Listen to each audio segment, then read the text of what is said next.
नमस्कार दोस्तों। आज हम आपके लिए एक बहुत ही खौफनाक कहानी लेकर आ चुके हैं। गढ़ आला फण सिंह गेला, यानी गढ़ तो आ गया लेकिन शेर चला गया। ये जो कहावत है ना, ये हर एक महाराष्ट्रन इंसान बहुत लाख इजली समझ गया होगा, इजली जान गया होगा, क्योंकि ये हर एक महाराष्ट्रन के ना ये दिल में बसती है। ये वाली बात एंड गाइस ये समझ में इसके लिए आता होगा क्योंकि हर किसी को पता है ना कि सिंहगढ़ जीतने के बाद छत्रपति शिवाजी महाराज ने ऐसी बात क्यों कही थी। एंड अगर आप भी कभी सिंहगढ़ फोर्ट गए हो तो आपको भी पता रहेगा। इसके इतिहास के बारे में आप भी दंग रह गए होंगी। इस फोर्ट की खूबसूरती को देखने के बाद गाइस देखा जाए तो सिंहगढ़ फोर्ट ये पुणे का one of the most like top number का ये टूरिस्ट स्पॉट है। हर कोई यहाँ पे जाता है एंड हर कोई यहाँ की खूबसूरती को देखकर दंग रह जाता है। It is such a marvellous architecture. And का ऐसा कहा जाता है कि यहाँ पे अगर कोई भी एक बार के लिए जाएगा तो वह सुबह तानाजी के इतिहास से बहुत ही करीबी से जुड़ जाएगा। इस फोर्ट के बारे में जितनी भी तारीफ करें वह कम रह जाएगी। लेकिन गाइस जो जगह जितनी खूबसूरत होती है ना, उस पर दाग भी उतने ही होते हैं। एंड ये जो फोर्ट है यहाँ की एक बहुत ही पुरानी हॉरर स्टोरी है, एक खौफनाक कहानी। यह कहानी सुनने के बाद आप सिंहगढ़ फोर्ट के काले राज जान जाओगे जो यहीं पर दफन है। ऐसा बताया जाता है कि जो काले साए रह रहे हैं ना, इन दीवारों में वो इंसानों के साथ कुछ ऐसी हरकतें करती है जिससे उन इंसानों की जो आवाजें हैं वह चीखने में तब्दील हो जाती हैं। एंड वो यहीं पे इन्हीं दीवारों में दफन हो जाती हैं, हमेशा हमेशा के लिए। अब ये वीडियो शुरू करने से पहले ऐसे ही और horror mysterious and historical videos देखने के लिए सब्सक्राइब कर दीजिए इस चैनल को। एंड गाइस प्लीज कर दीजिए सब्सक्राइब, क्योंकि हम लोग 5 लाख के बहुत ही ज्यादा करीब हैं, तो प्लीज हमारी थोड़ी सी मदद हो जाएगी। एंड ऑल्सो हम ये भी जानते हैं कि ऐसे बहुत सारे लोग हैं जो अभी ये वाला वीडियो देख रहे हैं लेकिन उन्होंने सब्सक्राइब नहीं किया, सो प्लीज कर दीजिए सब्सक्राइब। अब ये कहानी शुरू होती है। सो गाइस, अभी ठंड का मौसम था एंड ऐसा बताया जाता है कि ठंड के मौसम में ये सिंहगढ़ के ऊपर से बहुत अच्छा व्यू दिखने मिलता है, एक बहुत अच्छी सीनरी देखने को मिलती है। तो वहीं पे एक लड़का था जिसका नाम था नितिन। वो अपने भाई को जाके बोलता है, उसके भाई का नाम सुभाष था बाय। दुबे जाके कहता है कि Subhash like I was thinking कि हमको जाना चाहिए इस गढ़ में। एंड मैंने सुना कि ठंड के मौसम में बहुत अच्छा व्यू दिखता है ऊपर से, तो हमको डेफिनेटली जाना चाहिए। सुभाष ने बोला बिल्कुल जाना चाहिए। लेकिन सुभाष ने नितिन को बोला कि भाई सिर्फ इतना ही नहीं, ठंड का मौसम है एंड किला मोस्टली तो खाली ही रहना चाहिए। शाम के बाद तो यहाँ पे हम लोग को पीने का प्लान बनाना चाहिए, दारू पीने का। तो नितिन तो पहले थोड़ा सा शॉक हो गया था कि अरे भाई ऐसे कैसे कर सकते हैं, लेकिन फिर भी वो मान गया था ये वाली बात कि चलो ठीक है हम लोग चले जाएंगे। फिर सुभाष ने बोला लेकिन ऐसे नहीं, वहां पे बहुत सारे टूरिस्ट लोग रहते हैं एंड अनलेस एंड अंटी नहीं, हम ये सब कुछ नहीं कर सकते। तो वो पहले हट जाए वहां से, फिर हम लोग दारू पीने का प्लान बनाएंगे। लेकिन गाइस देखा जाए, ये मेरी तरफ से मैं आपको कह रहा हूं कि उस गढ़ में जाके दारू पीना इज अ क्राइम, वो लीगल बिल्कुल भी नहीं है, तो ऐसा किसी को भी नहीं करना चाहिए। लेकिन इन्होंने किया एंड गाइस आपको भी ली बात बहुत अच्छे से पता होगी कि दारू पीने के बाद बहुत सारे स्पिरिट्स अट्रैक्ट हो जाते हैं। वो जो खुशबू होती है ना दारू की, वो जो अजीब सी खुशबू होती है, उससे स्पिरिट्स अट्रैक्ट होती है, आपके का ज्यादा नजदीक आ जाती है। एंड वो कैसे, अभी आपको वो भी पता चलेगा। आगे जाके नितिन और सुभाष अभी फाइनली उस किले में जा पहुंचे थे। उस किले में जाने के बाद उन्होंने एक कोना पकड़ लिया था कि इस कोने में कोई भी नहीं आएगा, एकदम फुल साफ कर लिया था उस कोने पे। एंड वहां पे जाके वो लोग आराम से बैठ गए थे एंड उन्होंने वेट किया कि कब सारे टूरिस्ट वहां से निकल जाए। सारे टूरिस्ट अब वहां से निकल चुके थे। सब कुछ देखने के बाद उन्होंने अपने बैग से दारू की बोतलें निकालना चालू की। फिर वह जैसे ही थोड़ा बहुत उसकी ड्रिंकिंग चालू हो रही थी उन दोनों की, फिर उनको अचानक से एक बच्चे की रोने की आवाज आई। उन दोनों ने एक दूसरे की तरफ देखा, यह आवाज कहां से आ रही है, क्योंकि आसपास से कोई आवाज नहीं आ रही थी, सिवाय पत्तों की झाड़ू की आवाज आ रही थी। सिर्फ और कुछ भी नहीं था, एकदम सन्नाटा। और इस सन्नाटे में एक छोटे बच्चे की रोने की आवाज, यह बहुत ही अजीब सा लग रहा था उस समय। फिर अभी थोड़ी देर बाद वो आवाज बंद हो गई, लेकिन कुछ समय बाद वापस से वो आवाज आने लगी। अभी वो बहुत ही आवाज करीब से आ रही थी। उन लोगों के नितिन और सुभाष ये आवाजें सुनकर बहुत ही ज्यादा घबराने लग गए थे। उन्हें अच्छा सा बिल्कुल भी महसूस नहीं हो रहा था। अभी फिर उन्हें लगा कि शायद ऐसा हो सकता है कि यहाँ पर कोई फैमिली आई हो एंड गलती से उनका बच्चा यहाँ पर घूम गया हो सकता है, डेफिनेटली हो सकता है।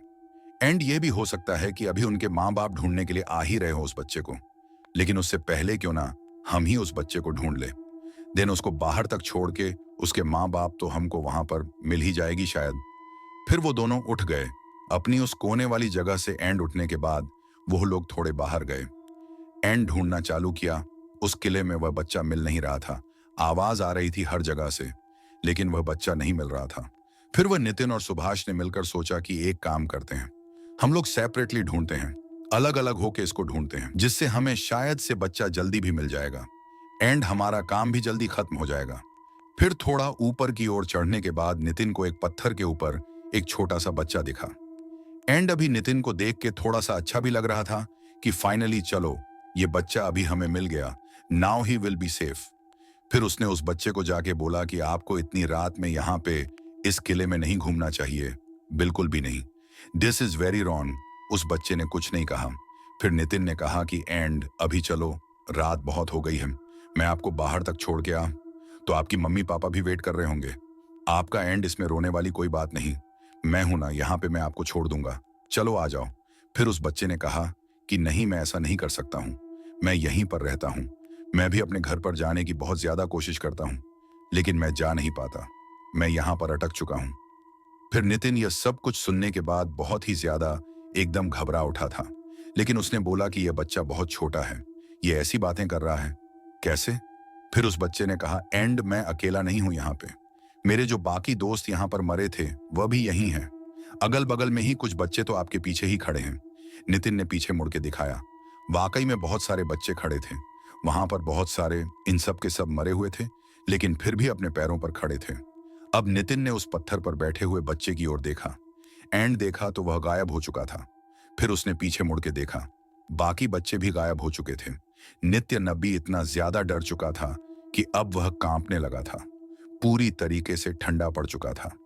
अभी उसके दिमाग में और कुछ नहीं था, उसको बस ऐसा था कि बस मुझे अभी अपने भाई की ओर जाना है। वो बस सुभाष को ढूंढने के लिए लग गया था। वो हर जगह ढूंढ रहा था, कहीं पर भी उसे सुभाष नहीं मिल रहा था। एंड ऊपर से आसपास उसे उन्हीं बच्चों की रोने की आवाजें आ रही थी। उसे ऐसा भी महसूस हो रहा था कि आज भी अभी भी मेरे नजदीक, मेरे आसपास उन्हीं बच्चों के काले साए हैं जो मुझे खरीदने के लिए कभी भी तैयार हो गए। वह उसको ढूंढ रहा था, नहीं मिल रहा था। फिर फाइनली वह सुभाष के उसी जगह जा पहुंचा जहां पर वो दोनों बैठे थे। उन्होंने वहां पर बोतलें निकाली थी और जैसे उस कोने में पहुंचा, उसने देखा कि यहाँ पर घसीट की निशान है। बोतलें ऐसी पड़ी हुई है, लेकिन घसीट के निशान है, जैसे कि अभी अभी यहीं से किसी को तो घसीट के लेकर गया हो। फिर उसने उस घसीट के निशान को फॉलो किया। देखा कि यह भी एक इलाके की ओर ही जा रहे हैं। उसने जाकर देखा तो वहीं पर सुभाष लेटा हुआ था। फिर उसने सुभाष को थोड़ा होश में लाने की कोशिश कर सुभाष ने कहा कि गॉड, तू आ गया, शुक्र है कि तू आ गया, वरना आज मैं यहां पर जिंदा नहीं बचता, मेरी मौत हो जाती। सुभाष ने नितिन को कहा कि जब तू मुझे नहीं मिला तो मैं उसी कोने में आकर बैठ गया कि मुझे ऐसा लगा कि शायद से अभी तू ही आएगा यहाँ पर और आगे ला वापस हम लोग ज्वाइन कर लेंगे इस पार्टी को। फिर उसने देखा कि अचानक से कोई तो आया मुझे पीछे बहुत जोर का, किसी हथियार से उसने वार किया एंड किसी और इंसान ने मुझे पटक दिया जमीन के ऊपर। फिर उस इंसान ने मुझे घसीटते हुए वहां पर लेकर चले गए। लेकिन जब मैं बेहोशी की हालत में था, उस समय मैं ना एक चीज बहुत अच्छे से देख सकता था कि यह कोई एक इंसान नहीं कर रहा था मेरे साथ, ये कुछ 5-6 लोग थे जो ये सारी चीजें कर रहे थे। मेरे साथ मुझे एक जगह पर लेकर चले गए। वहां पर लेके जाने के बाद मुझे बहुत ज्यादा मारा। एंड मारने के बाद उनका एक सरदार आया सामने। उसने कहा कि इस गढ़ को जीतने के लिए हमने अपना खून बहाया है एंड तुम ये सारी हरकतें कर रहे हो यहाँ पे, ये हमें बिल्कुल भी मंजूर नहीं है। तुम्हें यह सारी हरकत यहाँ पर नहीं करनी चाहिए। अब हम तुम्हें जिंदा नहीं छोड़ेंगे।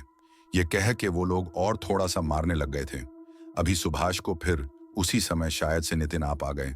यहाँ पर एंड आने के बाद देखा कि वह लोग थोड़े से अभी दूर हट गए थे, वो लोग भाग गए वहां से। फिर उस चीज के बाद नितिन ने भी अभी अपनी कहानियां सुनानी चालू कर दी सुभाष को कि यह सारी हरकतें मेरे साथ भी हुई हैं। सुभाष ने भी वही सब चीज एक्सपीरियंस करी थी, लेकिन गाइस नितिन को सबसे ज्यादा भयानक डर लग चुका था अभी, क्योंकि उसने एक नहीं दो आत्माओं का साया लिया था अपने नजरों के सामने। अब नितिन ने सुभाष के साथ उस गढ़ को रातों रात छोड़ दिया। वो दोनों वहां से भाग निकले, लेकिन इस कहानी में ऐसा भी कहा जाता है कि वह दोनों ही, नितिन और सुभाष, वापस से उस गढ़ में वापस गए थे। वहां पर जाने के बाद उन्होंने हाथ जोड़ के माफी मांगी थी उन सारे सोल्जर्स से, क्योंकि गाइस ऐसा कहा जाता है कि तानाजी के साथ मिलकर जितने भी सोल्जर्स ने वहां पे लड़ाई करी थी एंड अपने खून को बहाया था, उन सब की आत्माएं वहीं पर कैद है। वो सब के सब वहीं पर कैद हैं। उन्हीं दीवारों में उनकी आत्माएं बसती हैं। ऐसा बताया जाता है कि उनकी आत्माएं अभी भी उस किले की रखवाली करती हैं।